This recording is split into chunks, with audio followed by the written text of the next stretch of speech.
Oh, relationships. Everybody's looking for love, and so many people are afraid of love. When you get it, you don't know what to do with it, or you fuck it up. I'm, I'm not a rigid person, and I believe that everybody is entitled to. If you can make a relationship work, and if you find somebody and it's good, and you two can make it work, I think that's a great thing. I guess for me, it's the understanding that relationships are not for everybody, and people shouldn't feel bad if they're not in a relationship. I mean, it's a relationship takes work. It takes lots of work, and a lot of people do not want to put in that energy or that time. And it's the classic fight or flight. The minute there's adversity, the minute there's friction or static, that person cuts and runs and they jet. They don't want to sit there and talk it out or work it out or to try to make it work. Now, mind you, I don't believe in any kind of physical uh, fisticuffs or any. When you start punching and smacking and beating on each other, it's time to pull the plug. But an argument, there's going to be arguments in relationships. They're going to. I mean, it's just a given. People are people, and we all have our faults, our hang-ups, our quirks, our idiosyncrasies, our what have you. And you have to decide, is this person and is this relationship worth it? If this person, you want to be with somebody who makes you feel good about you. If they make you feel good about you and about them, and you two are working together to build something, it's a good thing. But if it's detrimental, if you're always arguing, complaining, if you're nitpicking, it's time to call the shots.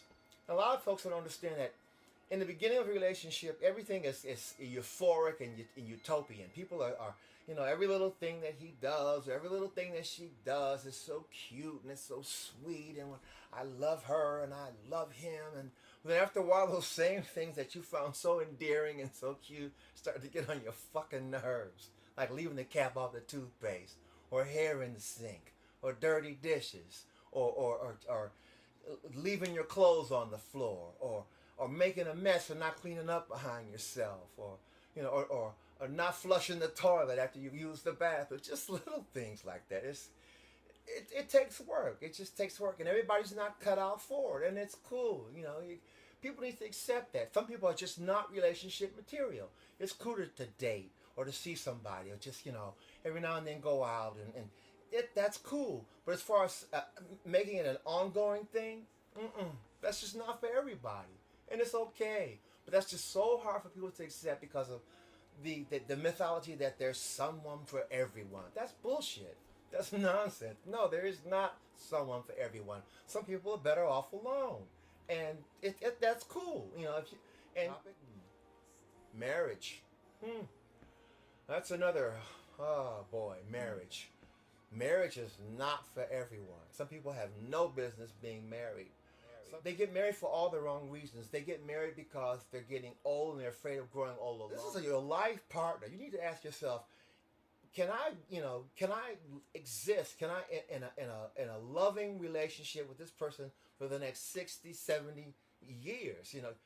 And for a lot of folks, it's no. It's the newness of marriage. Okay, it's the wedding. It seems like it's people get married for the gifts. They get the gifts, and they have the lady picks out her dress, and she picks out the bridesmaids, and the guy picks out his groomsmen, and he gets the suit, and they have the big ceremony, and they have the food, and they have the music and the DJ, and it's all great, and it's glamorous, and it's glorious, and everybody has a great time.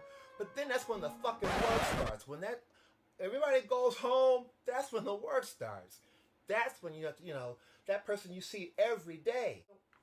I've seen marriages where people are on top of each other to the point where it's smothering.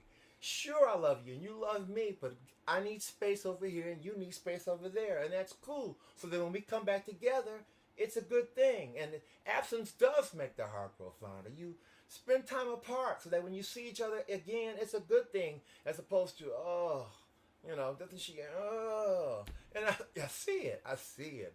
It's just. And another thing that pisses me off is when a person decides not to get married, people start to just make assumptions about them. It's like, well, why aren't you married? Are you gay? Why aren't you with somebody? Don't you want to have children? Don't you? Fuck that. Back off. Mind your fucking business. Mind your.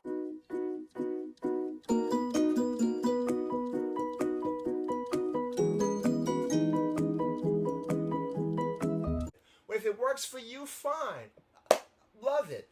But it's not for me, and I respect that. I respect it. I have friends who are not married, and they don't want to get married, and they're in no rush to get married, and it's cool. They're enjoying their life. They have full, fulfilling lives. They're doing things. They're making things happen, and they just don't have a spouse, and that's cool. Where is it written somewhere that everybody has to be paired up, and married? It's just fucking nonsense, man. It's crazy. Having children. Oh man, now this is a rough.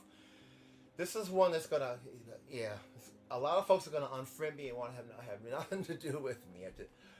Everybody, a lot of married couples. First of all, having kids is a major responsibility. You're deciding to bring a life into this world. And you need to understand the ramifications and the responsibility of doing so. A lot of people don't get it. They have kids because these kids are gonna take care of them when they get older. Don't count on it. I've seen a lot of people have kids. Those kids grow up and they become the most thankless bastards you could ever want to believe.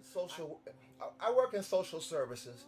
And I work with a lot of people who have kids, and the things that I've seen them do to their kids, it breaks my heart. I've seen horrific things. I have heard horrific things. It's just they had their just one quick horror story. I had one client she had three daughters, and she turned all three of her daughters to heroin. All three of her daughters were hoeing because she had a drug habit, and she was using her daughters, the money they were making, just to feed her habit. And that just destroyed me when I heard that. It just destroyed me. But that's the extreme. I'm just saying children can bring a lot of joy and love into your heart. Now, yes they can, but but they can bring a lot of pain and a lot of misery and a lot of disappointment. And it's a tall order. I think you need to think long and hard before you have kids. I even look at my circumstances and my situation.